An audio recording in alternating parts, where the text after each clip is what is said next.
مركز صوص عدينسا مدحبad arkaysa oo xaq wax midba ka soo baxay okay bal si mari wax kale is cadeynta laga hadlay maaha in yaro cream masaday waa cadeyn la arkayo xididkaaga la akhrin karo dhakhtar kasta bartay dhakhtarnimo baranaya in inanta ay tiri in isku ma cadeeyo iyo in inamadu yiraahdo waxaan ka helaa hablaha midmadow labaduba waa been marka cadada inantuna inaan bisku cadeysaa inanku wuxuu jecel yahay inanta cad waaga ninkaad rabtay secretary-tiisana isku cadaysaaba isaga laftirkiisa ka arka kaxay ku diiro meel soo fadhiyaad noqonaysaa wax qorane halkii sarana waad ka cad halkii hoosena waad ka madowday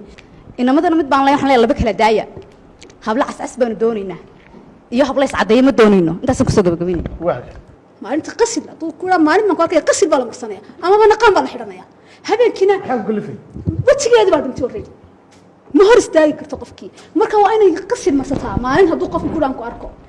haddii uu habeen noqotona waa make-up habeen qurux baa la dhahdaa oo habeenkaas kaliya tiintaas shidan tahay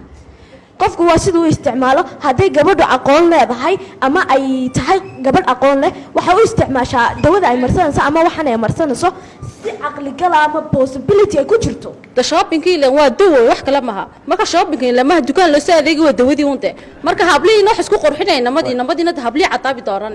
laakiin idinka golihii fadhiyay 15 sanadood hada xuga qaban weeyay uga soo saaray let me finish aan dhaxdaasan dhageysanay tobanka dal ee Afrikaanka ah ee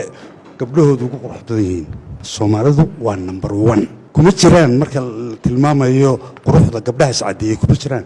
ma waxaan imika ka hadlaynaa kalsooni kama hadlayno yani kalsoonidaha lagu soo celceliyay nuuray marka waxa la kalsoonidu kuma xidhna inaad iscadeyso kuma xidhna inaad midabkaaga haysato waa aragtida qofka laakiin aragtida ah ay qabaan inaan aragtida ay dadku qabaan waxay tahay qaarkood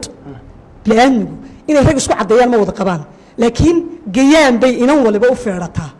inan walo guri joogaana gayaan buu isku caynta boorinayaayo ma taqaanaa inuu dhaqaalo u samaysto ugu tala jira inuu inan guursado inantuna in gayaana guursato horta familku hadallada hooyada oranayso badanka uma fiirsadaan ee saameyn taban bay ku yeelataa ilmaha sida doqon baa tahay waad madowdahay dugul ana markaa ila dugul la oran jiray yitii madood meeday marar badan ma jirto kaligeedna qolka hoosta ka xidhan ooy jiray because madowga leh waa xafdana ugu madow bay ga wada casyihiin tan kale agaasimo waxay tiri kalsoonideena kala saarnaysa cadeynta agaasime hadda marka muraayad hor istaago aan saa isku eegin oran waan qurux badanahay I am beautiful why baan isku cadeynaya hablahan kalsooni darra cadeynaysa magaalada Hargeysa gash Cabdirashiid oo maanta tiraahdo inan is cadeysan ninka weydiiso war miyaad guursanaysa ninna ma ogola hatta anigayga ha ahaade way abka Dahab Plus iyo casriyeynta adeegyada shirkadda Dahab Shell Dahab Plus oo ku fududeynaya isla markaasina ku koobaya dhammaan baahiyaha adeeg ee e-Dahab Dahab Bay iyo adeegyada shirkadda Somtel markasta iyo mar kastaba ku isticmaal application-ka Dahab Plus